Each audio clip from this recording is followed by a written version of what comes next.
It's clear that this has been a scandal that has gone on for far too long. Vulnerable girls in troubling circumstances have been dismissed, have been ignored when they have justifiably complained about sexual abuse, exploitation, being drugged or being raped.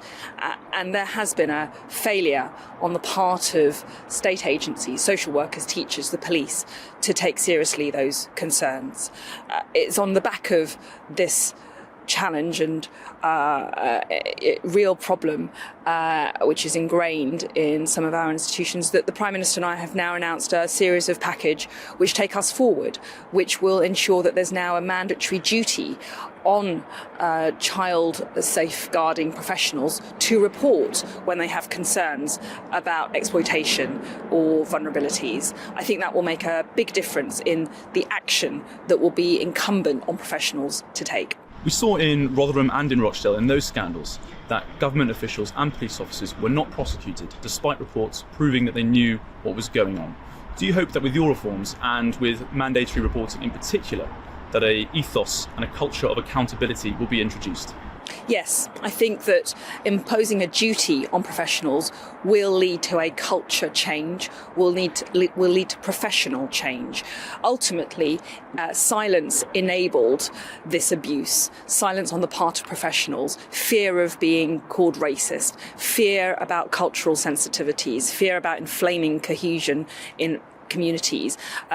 It is absolutely vital that we call out the truth of what's been going on, and that's why mandatory reporting is an important tool in the armoury of measures that we're announcing today.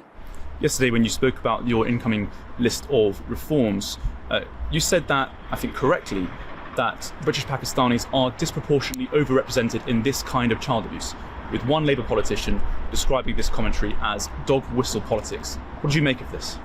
It's not racist to tell the truth about what has been going on here in Rochdale or in Rotherham or in Telford.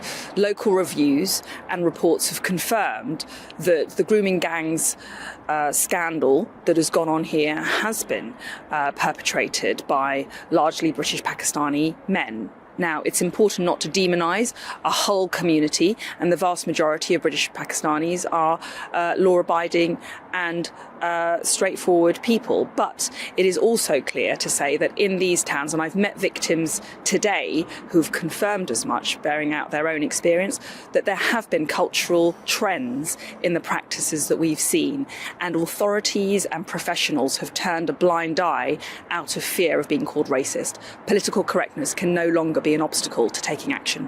What would you say to all the women and girls who, until now, have been too afraid to come forward with their story because they didn't believe that the police or the government would support them? I've met some women and girls today who were victims of child sexual exploitation, and they have explained their experiences of being dismissed, being ignored, not being believed.